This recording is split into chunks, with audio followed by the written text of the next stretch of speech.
शनिवारी आणि मंगळवारी हनुमान चालीसेचा पाठ केल्याने बजरंगबली आनंदी होतात आणि भक्तांच्या सर्व इच्छा पूर्ण करतात हे सर्वांना माहीतच आहे।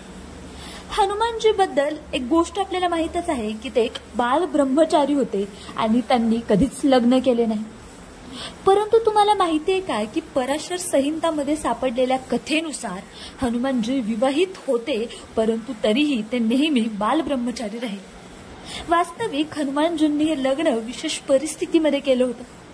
तेलंगणाच्या खम्मम जिल्ह्यातील हनुमानजींचे एक मंदिर आहे, जेथे हनुमानजी त्यांच्या पत्नी सुवर्चला सोबत गृहस्थ म्हणून विराजमान आहे आणि येथे अशी मान्यता आहे की या मंदिराला भेट दिल्याने वैवाहिक जीवनातील सर्व समस्या दूर होतात। पराशर ऋषींनी सांगितलेल्या कथेनुसार हनुमानजींनी सूर्यदेवांना आपले गुरु बनवले होते आणि त्यांनी सूर्यदेवतांकडून 9 विद्या घेण्याचा निर्णय घेतला होता।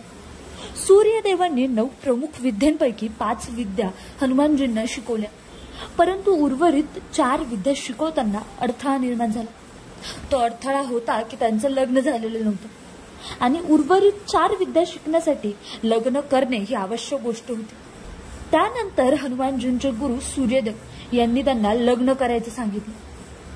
हनुमानजींनी त्यांच्या गुरुच्या आदेशावरून लग्न करण्याचा निर्णय घेतला, पण कोणत्या मुलीचं लग्न हनुमानजींच्या बरोबर करावं ही समस्या आता समोर आली।